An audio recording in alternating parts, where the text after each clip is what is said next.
Okay, it is 2:02. We're going to have folks joining, I think, for the next couple minutes, but that's fine. We'll go ahead and get started. Welcome, everyone, to our much anticipated session, deep dive into broadband access.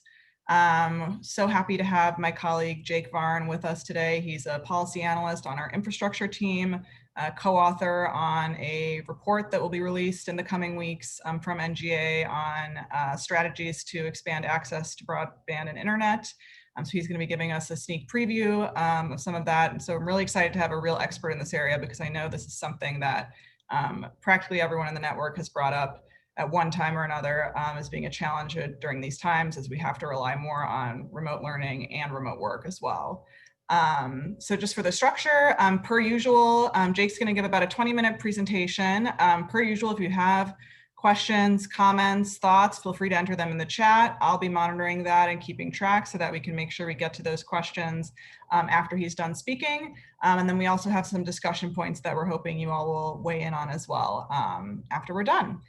Then we'll share a quick preview of what the next couple of weeks look like for the network, and then we will let you go on time per usual. So with that, oh, and just a note that we are recording this and we will send out the recording and the slides as well after this. So if you have folks who couldn't make it, we'll send it out to you then. So with that, I'm going to hand it over to my colleague, Jake. Thank you, Rachel. Let me pull up my slides. Hopefully everybody can see them on your end. If you're on the phone, like Rachel said, they'll be distributed afterwards. But hello, thank you all for having me, letting me crash on your regular reoccurring programming.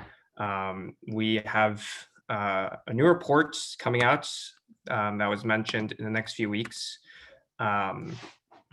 that we're really excited about. And I'd like to start by acknowledging some of my colleagues that have also been working on this effort, Matt Rogalski, Timothy Shinovan, and our program director, Dan Loff. This has been an undertaking for the better part of this year and end of last year. And we'd also like to acknowledge Western Governors University for their support for this work. We really set about trying to capture all of the governor's strategies to expand broadband access and expand affordable broadband access, because it has been such a focus and priority for governors for years now, decades even. And that was our nice ambition going into 2020, that we'd put together this nice little white paper for everyone. And then the world was turned upside down with the pandemic and added a real increased urgency to expanding internet access to households and communities, and ensuring that access is affordable, which has understandably changed the nature of this work and the shape of this paper, but for the better, I'd say. Like Rachel said, this is a product that'll be coming out in the next few weeks, hopefully arriving in your inboxes at near the start of first half of November. And for this presentation, I'm going to focus on some of the key aspects that I see as most relevant to maybe your all's work. There's a lot in this white paper that I won't necessarily cover here. So, walking through all of the use cases, this report lays out a lot of the motivations for why governors and states care about broadband access, from the increasingly obvious needs driving with the pandemic in telemedicine and remote learning, but also some of the longstanding needs of increased internet access for agriculture and e-commerce, as well as the public safety needs and resiliency aspects. So we have dedicated sections to each of those that I'm not necessarily going to take all the time to touch on, but that's not to say that they're not all equally important. We also spend a considerable amount of time on some broadband 101, walking through the differences between having a phone line hookup versus 5G capabilities versus using a satellite antenna. And we walk through all of the pluses and minuses and different capacities for each of those technologies and how they can be a part of governors' strategies. So encourage you all to use this resources as it comes available. But I will lay out some of the foundation of this issue just as top line, so everybody is at least starting from the same page. I know many of you work on broadband, so apologies if this is rudimentary for some, but bear with me. So by the numbers, going off of the FCC data, which is not perfect. The commission acknowledges that this data set is flawed. The maps are flawed, but it at least gives us some place to start. Based off of the form data that is received from ISPs, internet service providers, about twice a year, I believe, the FCC estimates that 18.3 million people in the United States do not have access to a fixed broadband service provider that can meet 25.3 internet speeds. So that's 25 megabits upload, 3 megabits download. And again, 25.3 that's the bare minimum speed that's really being established. A lot of modern programs and modern internet services require more than that. So this Zoom call, for instance, is probably, if you're on 25.3, coming a little choppy, or you're having to dial in on your phone, or you're just bearing with it and planning to watch the recording later. So that's really the baseline. And because the way the FCC calculates that data, taking information from the ISPs and using a binary demarker of a census tract. So if one business or one household is receiving that level of service within a census tract, the entire census tract is being marked as having access to that service. We know that that's not the case. We know that just because your neighbor has it doesn't mean you have it. We know just because John 10 miles down the road is within your census tract that you'll have it within your house. So we know that that number is an underestimate, and that it could be as high as 42 million Americans that don't have access to internet of that speed.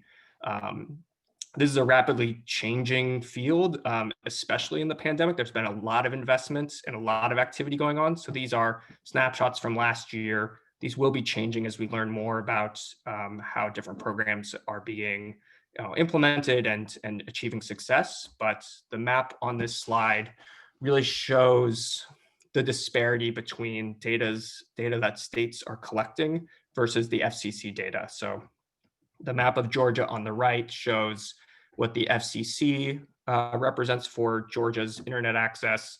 The map on the left shows the data that they have collected from the Georgia Broadband Deployment Initiative that the governor has been leading. So it really shows that. So what they did with that initiative is they set the threshold for census tracts at 80%. So 80% of the businesses or households within a tract having access to that speed. It immediately shows that fewer people within the state actually have access to the service. But FCC's number is what we have to go with right now. They are actively trying to make it better and make some improvements to it. But going off of it, taking it at face value, there are significant gaps in broadband access within rural communities and within tribal communities. Nearly 1/5 of rural households and nearly 1/3 of tribal households lacking access to that minimum speed. And then during this pandemic, during the summer, the Census Bureau released a series of pulse surveys. So really trying to get a sense of what was going on the ground as people were being locked, forced to stay indoors and forced, not to be able to go to their schools or a public library to access internet. They found that at least 2 million households with school-aged children either never or rarely had access to the internet, and additionally 4 million households lack a computer or similarly suitable internet-enabled device, such as a tablet, so not just a cell phone.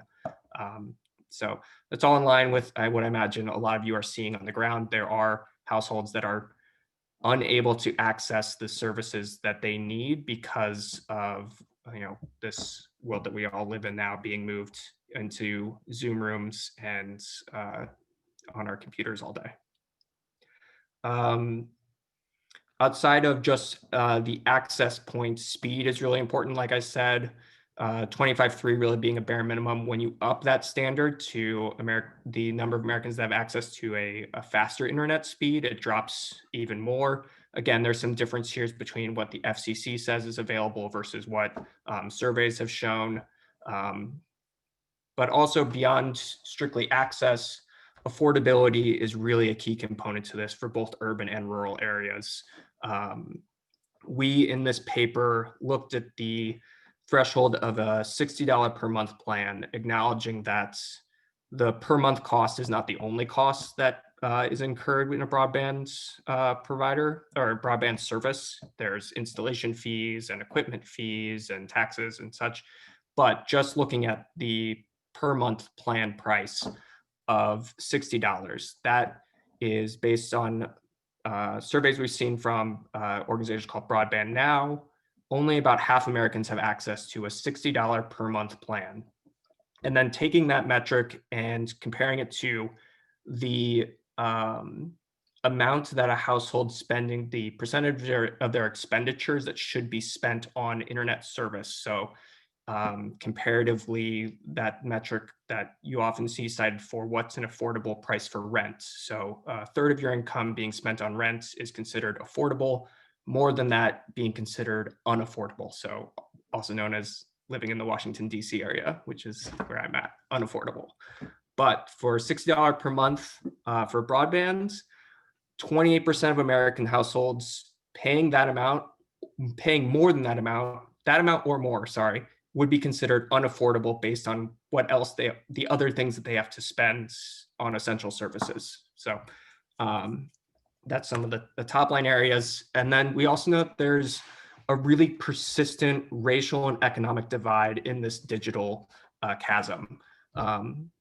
It has been, marching upwards in terms of adoption rates across all economic and racial groups in America, but this persistent racial gaps really it has not gone away. This 10 to 20% difference between Black and Hispanic adults with broadband services in their homes compared to white adults, and that's true still today. We also know that the affordability component is really a significant driver as well.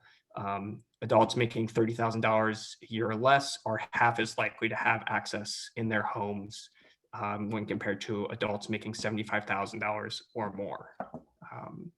So that's where we're starting. As all of you are seeing, I'm sure this is having a profound effect and has been for years, but the COVID pandemic has really exacerbated all of these disparities and really driven home the importance of having internet access. We tried to categorize all of these strategies we're seeing governors engage in and have been engaging in for years now into a few of these buckets and really identifying those that are near-term solutions, so providing access today versus longer-term permanent solutions of providing access that can be, having a fixed broadband line versus having a hotspot, which is a more, near-term solution, or providing a discount for a monthly plan for this year during the pandemic. Are those households going to be able to stay on that plan going forward and beyond that phase? So there's a few bullets here that I'm not going to talk about during this presentation, but they are really important, and we hope that you'll be able to access the report to go through them. So, but just very quickly to touch on them, Dig Once coordination between states' broadband offices and their departments of transportation have been really important in expanding, middle and last mile connections across states. And we go into how states are doing that, coordinating on trenches when they're open along state highways, as well as leveraging electric utilities, how procurement strategies within the state can have an effect, the broadband coverage maps and the different strategies governors are taking there that I touched on a little bit, as well as a lot of the funding and financing sources that are available to governors and how different governors are approaching that to leverage more dollars. But the ones I'm going to focus on today are really these governance structures and strategic partnerships that governors have entered into and how those have been leveraged in this immediate time of crisis. The role of anchor institutions, so schools, libraries, government facilities, community colleges, which I know are on the line and represented here today, and how they're able to both play a role in the historic permanent expansion, serving as middle mile connections and hubs for future expansions into communities, but really during this pandemic as well, serving as key points of contact and service providers in their own rights. And then I'll talk a little bit about what states are doing around affordability programs. So, governance and partnerships. We fortunately have gotten to a point where all 50 states and nearly every of the territories that NTA represents have staff devoted to broadband activities. So some of those are nestled within different agencies, economic development or IT or the Department of Transportation. But 20 of those states have dedicated broadband offices. Another 27 not another, but some of those overlap, also utilize advisory councils and task forces that have been really instrumental. And to touch a little bit on that as to why that can be really important as it relates to this group, Minnesota, for instance, has a broadband task force that incorporates nonprofits, business community, and local agency affiliates within the states. And it is this year, it has, I think, a rotating chair.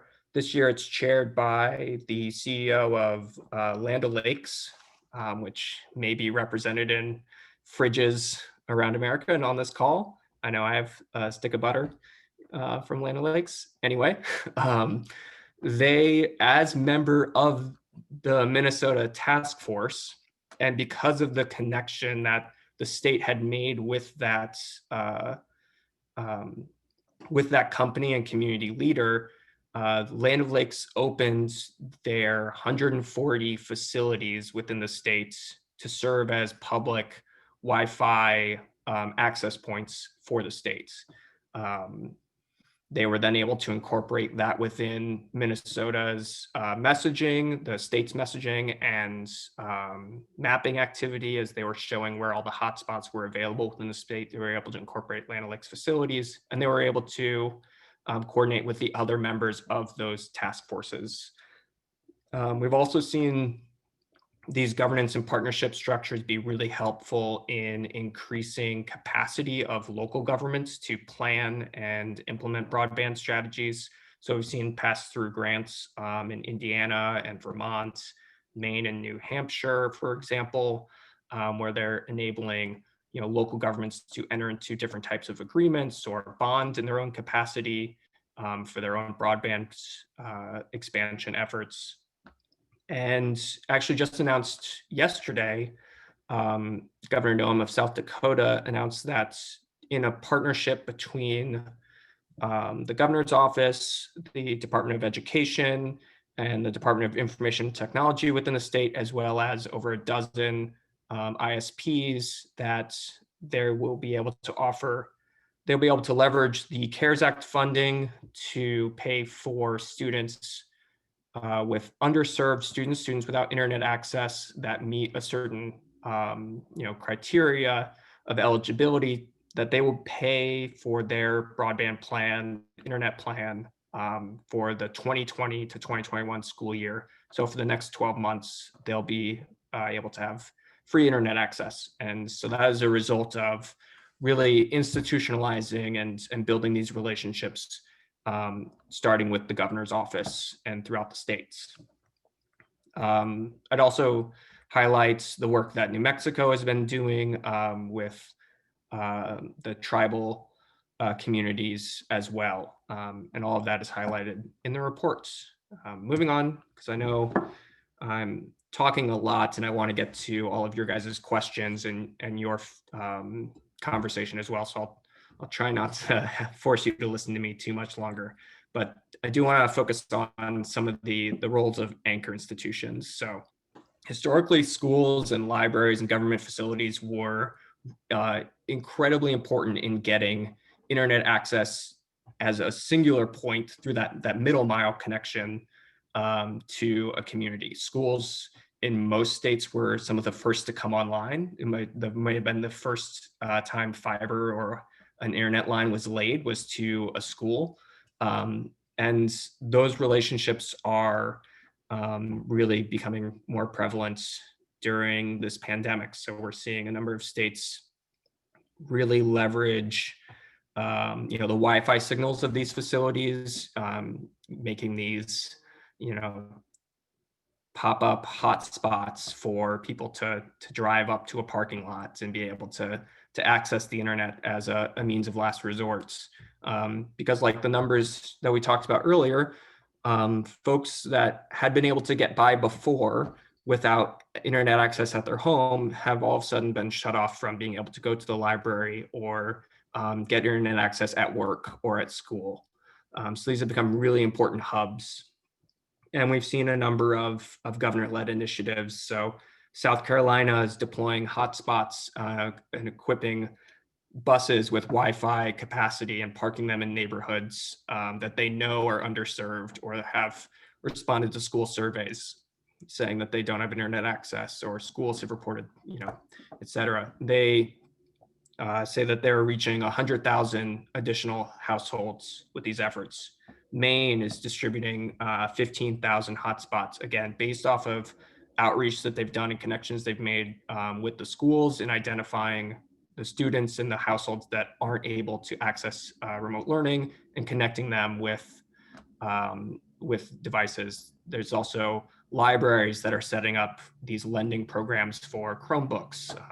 And again, the partnerships that are being made that I touched on the last slide, with companies like Microsoft and Amazon have been really important here in making these connections. A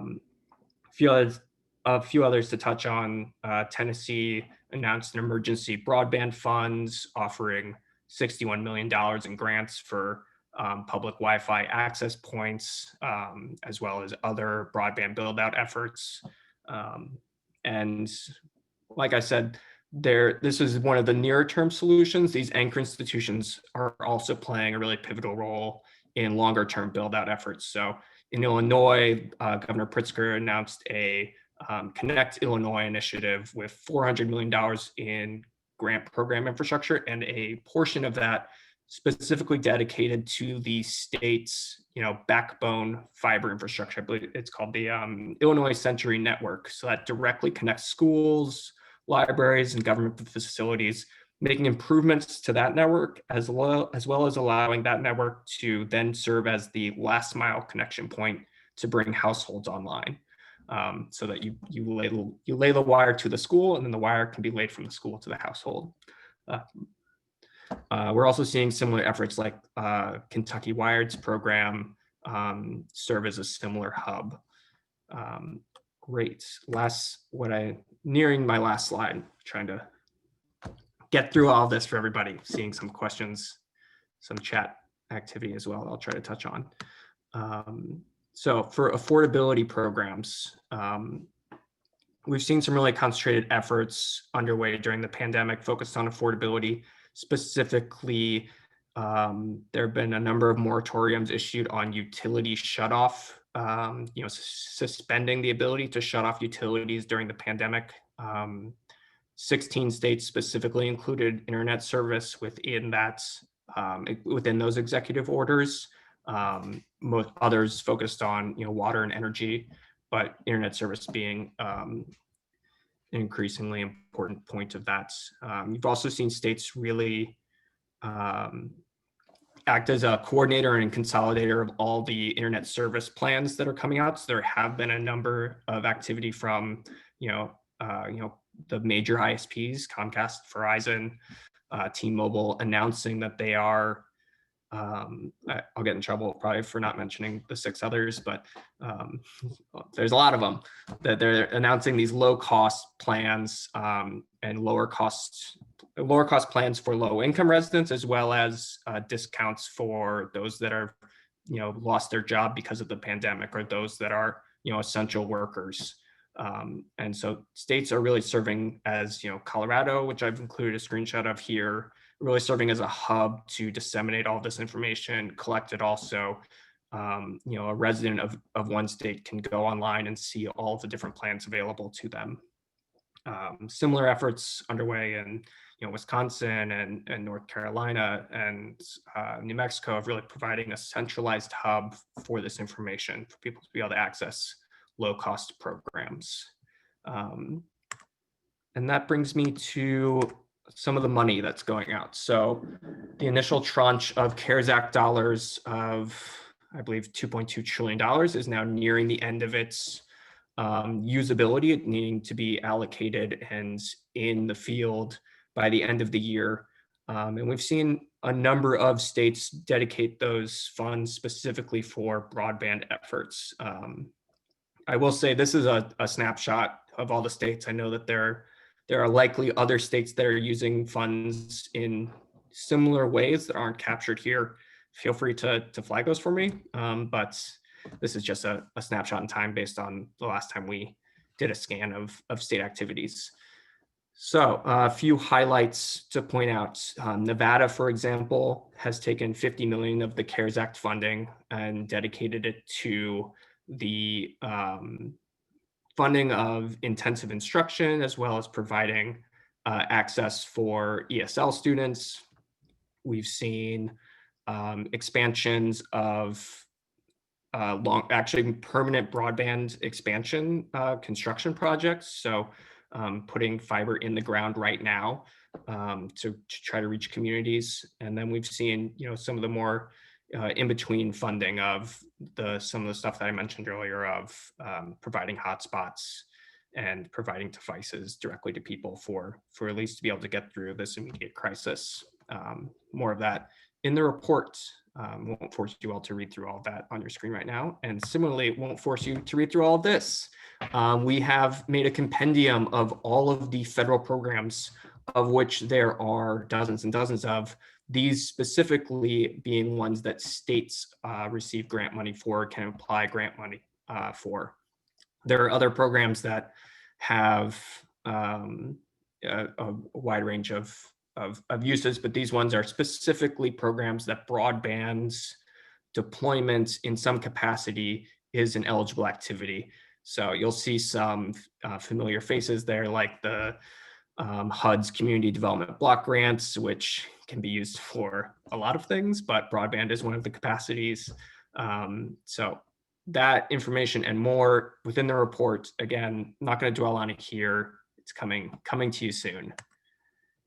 And that ends my presentation. We will, like I said, this will be being published in the next 2 weeks. It will show up on our landing page for all of our broadband work at nga.org/broadbands. And you can reach me at jvarn@nga.org for any questions. And with that, Rachel, I'll turn it back over to you, as well as the chat, see who has questions. And awesome. Thank you so much, Jake. That was super informative. I did see one question come into the general chat. I don't know if you got any privately, but the one I see in the general chat is if you see any progress in the modification of infrastructure funded by E-rate being open to other uses.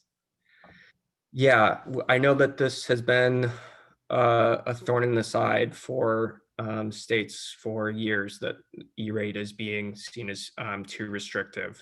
And I'm not sure of any progress. I know that this has been a topic of concern, but yeah, not a lot of. I know I believe there were conversations in some of the stimulus talks of changing how those programs are allocated, but I am speaking a little bit out of my depth there, as well as I think we all know how the stimulus talks have gone to date. This is true. I'll also open it up if anyone wants to unmute and has a comment or a question. If you're on the phone, you can press *6. Can you hear me? This is William Gary at Cuyahoga Community College. Yes, we can. Well, thank you for the presentation. question for you. Are there any lessons learned or best practices that you can share with us regarding broadband access to urban communities where many people of color lack that access? Are there any best practices for broadband implementation and or access? Yeah, certainly. One, just starting at a foundational level, I would say um, intentionally designing your broadband programs to have an equity lens is one of the best practices that we would highlight for folks. And carrying that forward into as states are implementing, creating, and utilizing task forces and advisory councils for these efforts, ensuring that it is a diverse set of organizations and people that are members of those task forces. So while there are specific challenges in rural areas, if a broadband initiative is only focused on rural areas, it is ignoring a significant portion of the problem. And similarly, if it's only focused on an affordability program, it's missing out on the agriculture side of it. So that's a foundational component. I'd say that there's also some best practices in how grants are, or grant applications are weighed and allocated. So we've seen a number of states incorporate, equity and affordability metrics within the application process in order to, better award dollars to a variety of communities. So that's a few ones that come to mind. Thank you. I know that's comfy, but let's move along. Thanks, William. We got another question in the chat from John Dyer at AACC. I'm wondering if you could talk a little bit more about last mile costs and whether at NGA we're seeing any federal appetite for a TVA scale intervention on a national level. Yeah, so last mile costs can be significant. This is, for those that are not familiar with broadband, this is the last mile is similar, in fact, to the area that I work on in transportation, the last mile connection for transit services, which is also the most costly. So this is provided that last connection to the home from other major lines. We have seen some of the CARES Act funding going to last mile projects, and I'm happy to share some of those with you, John. I'll leave the federal appetite to my colleagues that are supposed to speak on that.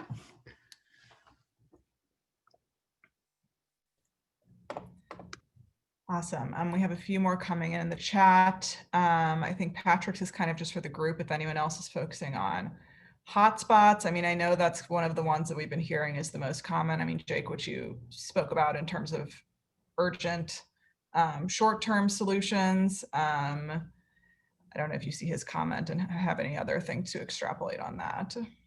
Yeah, I do think that's a good question for the group. Who else is focusing on the hotspots in their states, and then how the pricing for it. I'd be curious to hear if anyone has thoughts on Patrick's comment.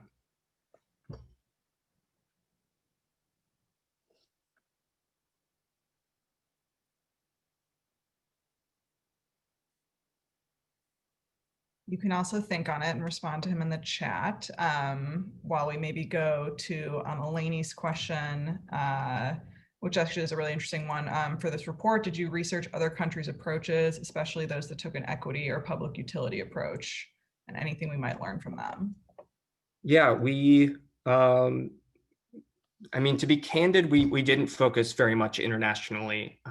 We did use the metric that I talked about earlier is an international standard of the percentage of a household's expenditure. That's from a UN development funds report and research. But by and large, because of some of the unique challenges that the US has, we focused our research on the US.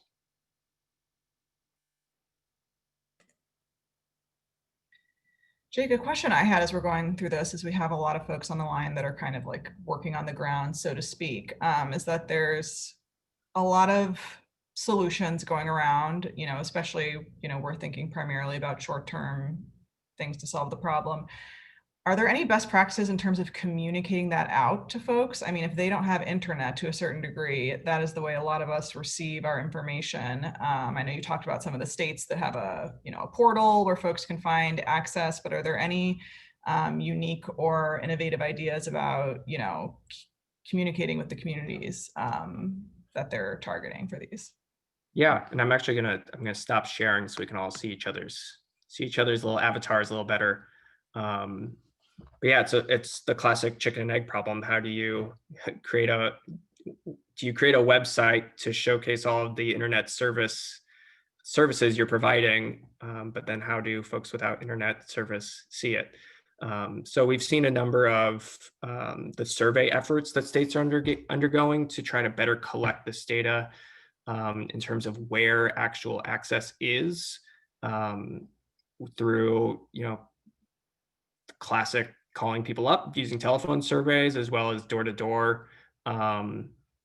There's also advertising efforts at community hubs in terms of being able to find access, find services. We've seen some states and other organizations do TV campaigns of commercials to try to reach people. Yeah, I think it's a perpetual challenge. But another component of it is not just do you have access to the internet, but do you have consistent, reliable, and high speed enough? Is your speed sufficient?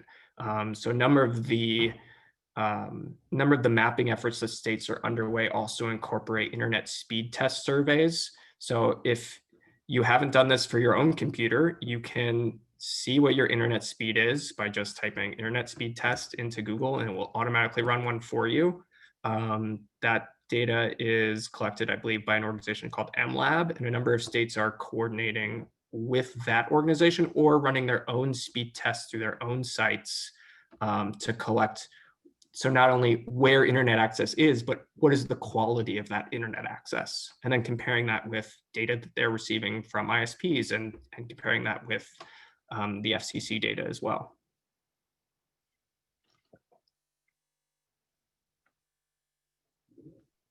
I see people, I imagine everyone's just Googling internet speed test right now to see where they're at.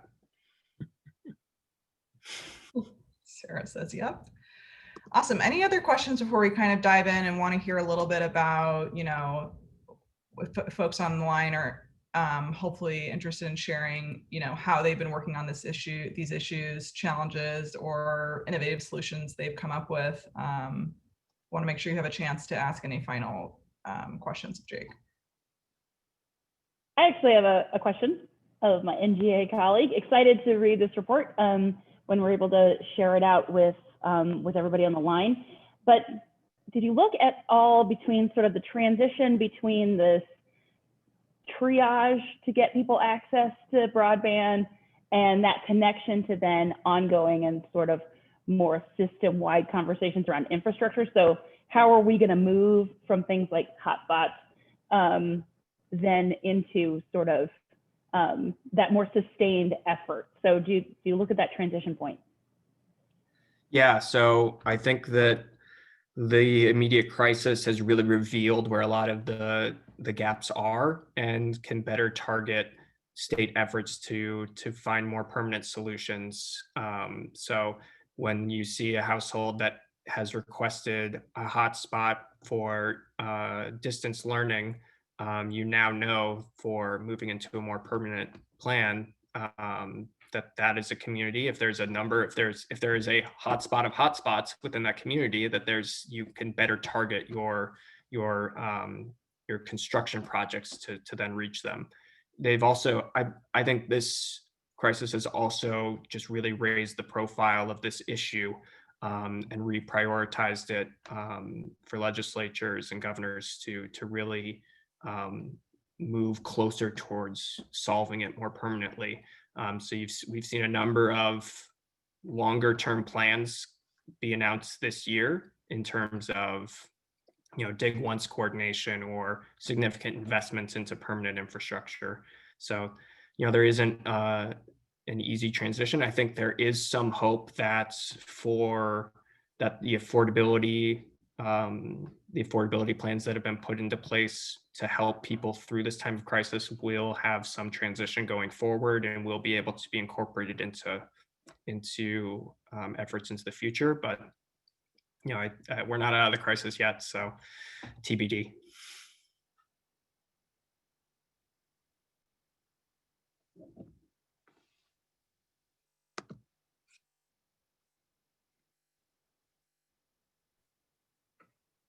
Okay, well, we'd love to move on to kind of a little bit of a sharing conversation, slightly different than a Q&A.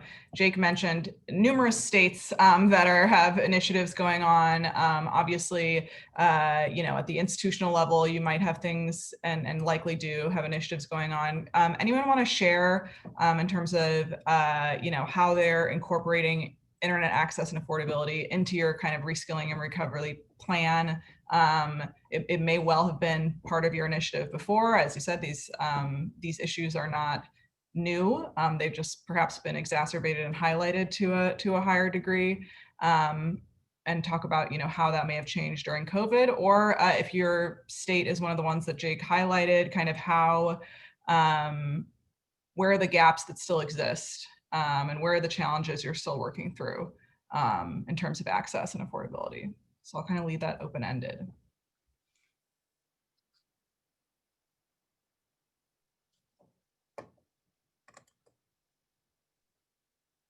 And feel free to just unmute, or I will go through and call on some of my favorite people that I'm looking at here as I will take diligent. I'm Jennifer Meek-Eels, and I'm actually a local workforce board director in Northeast Ohio.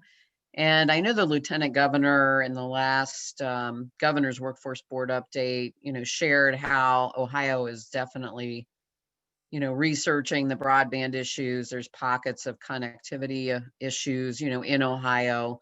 From a workforce perspective, we've had great partnerships with our libraries. I think, Jake mentioned that.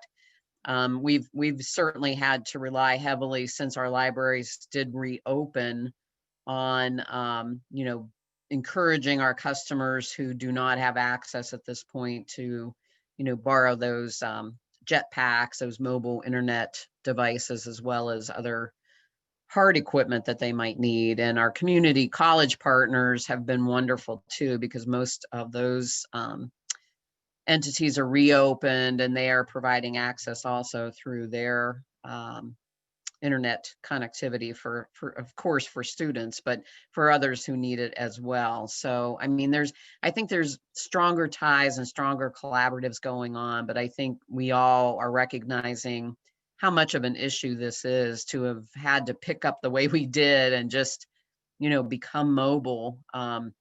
Even as a practitioner, I know in my Ohio Means Job Center, we were behind the 8 ball in the technology that we had at the center. We thought we had really current, up-to-date equipment, and just trying to get phones, situated so that we could still address customer issues during the height of the unemployment applications was a challenge as well. We have gradually been updating all of our computers now to laptop equipment for staff, and we are reopened to serve the public by appointment. So, again, we're addressing some of these connection issues, little by little, but I know, again, from a state perspective, our leadership's really working on this diligently right now.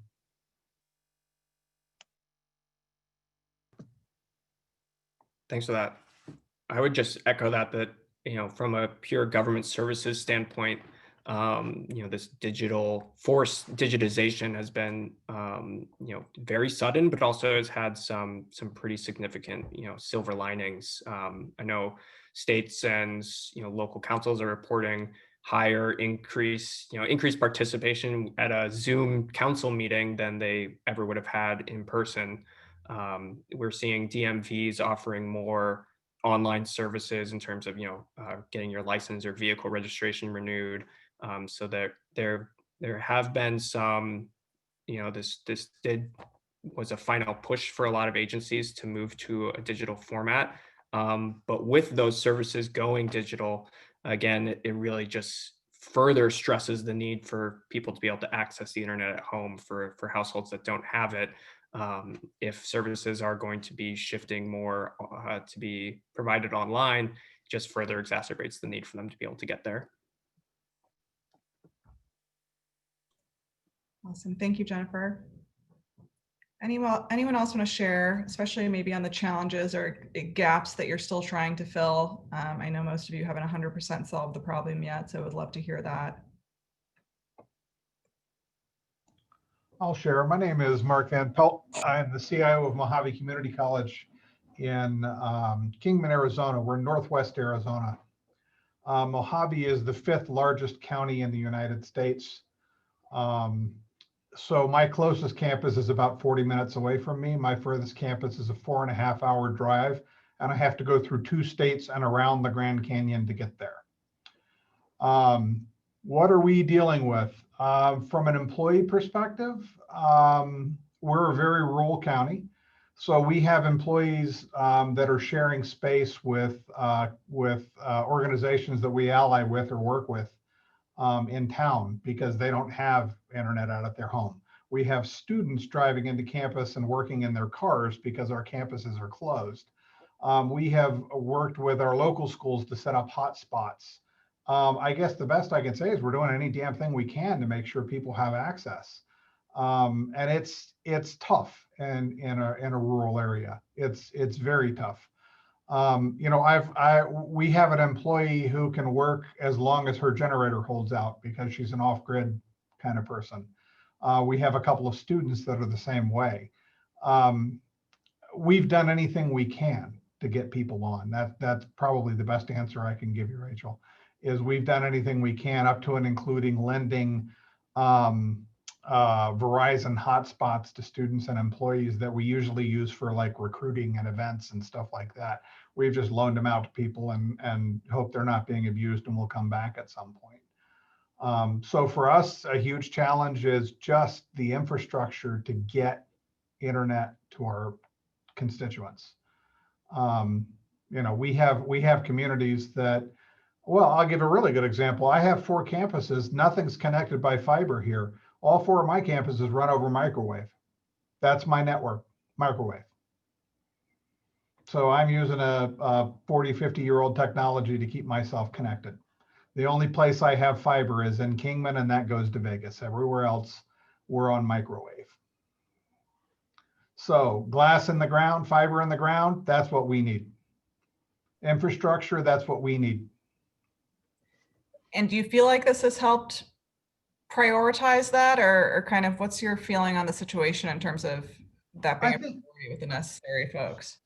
Well, so a little bit. I know that the Mojave Electric Cooperative got a grant, a federal grant to start laying some fiber in our area. Of course, there's time there, right? When are they going to get to me is, of course, the question 100% of the people in Mojave County are asking them. And looking at the size of their grant, it's probably not enough to get all of the places we'd want them to be.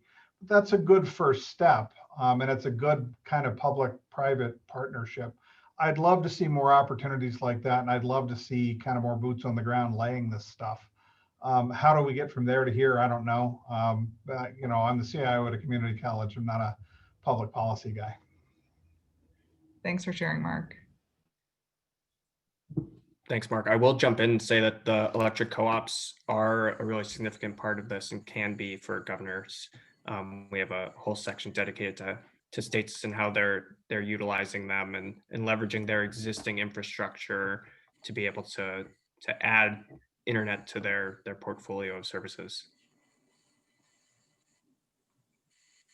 Hi, this is Anne from North Carolina. I'll just mention that while I don't have a good big picture view of everything we're doing in broadband, and we are one of the states that has a broadband office, the community colleges recently approved $10 million of our General Assembly's CARES Act money that they gave to us. A good chunk of what we've received in CARES Act funding from the General Assembly, from our state budget.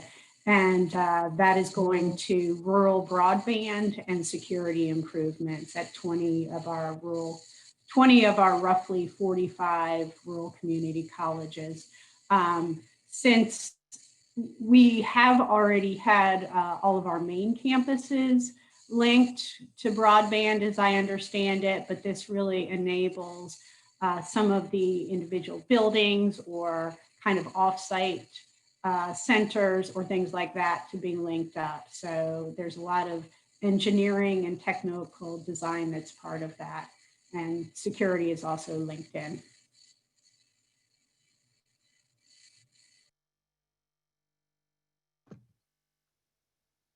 North Carolina has been doing tremendous work in this space. They also have a really fantastic collaborative on diversity, equity, and inclusion, and promoting affordability, coordination on affordability programs. So yeah, commend that state for all their work. Awesome. Well, thank you all. I think I want to save time so that we can get to a bit of a preview of the coming weeks for those of you in the network. And I do have a poll for scheduling purposes that I want to make sure we get. So again, thank you so much, Jake. Thank you all for your participation. And we will make sure to send out this after. I am going to put a poll on the screen right now. We are thinking of if we want to offer something early on during the week of Thanksgiving. So would you attend a session if it was on the Monday or Tuesday of the week of Thanksgiving? We will not be offended if you say no. We just want to gauge whether we should offer something for folks that would be interested or not. So I'm going to leave that up for a little bit. I know we don't have the hugest sample size right now, but we'll extrapolate what we can. So if you could let us know. Thank you guys who are voting. While you guys vote, I will preview the next couple of weeks of the sessions we're going to be doing. So next week we'll be focused on apprenticeship and how it can factor into a state and community colleges reskilling and recovery efforts. We're going to be hearing from state highlights from Alaska and South Carolina. So we're excited about that. That's kind of an early celebration of National Apprenticeship Week, which will be the week after that. And then on November 11th, we had done a similar poll about Veterans Day, and we heard that some folks would be interested in doing something on Veterans Day. So we're going to actually have something focused on the topic of Veterans Day for those who are interested. Brett, do you want to just give us like a 30-second preview of what that topic will be? Yeah, so we know there are a significant number of veterans re-entering the workforce and trying to figure out, both in the pandemic and just in general, what are states doing along these lines to help move it. We have Ohio lined up to talk about their Ohio Values Veterans Initiative, which focuses on effective PLA and guidance, and we're working on identifying a second state really to talk and then engage in broader conversation about solutions to really help veterans leverage the training they received in the military and trying to advantage that to their next steps. Great, thank you, Brett. So for folks that will be taking the day off, no problem. Per usual, we'll record that and send it out so you will have access to that. And then on November 18th, we're going to be talking about support services, which I know, again, is a huge topic that, you know, intersects with a lot that we've talked about, but we want to make sure we have a session completely devoted to that. And then the week after that is Thanksgiving week. And based on your poll, I think it was about 66% of you said you would be interested in doing something earlier in the week. So we will put our heads together and try and come up with something that's worth your time that week. And I appreciate your engagement on that. So look out for the recording of this and the slides. Thank you again to Jake. The national partners are here for any follow-up questions you have. And with that, I'll give you 4 minutes of your afternoon back. Thanks you for joining.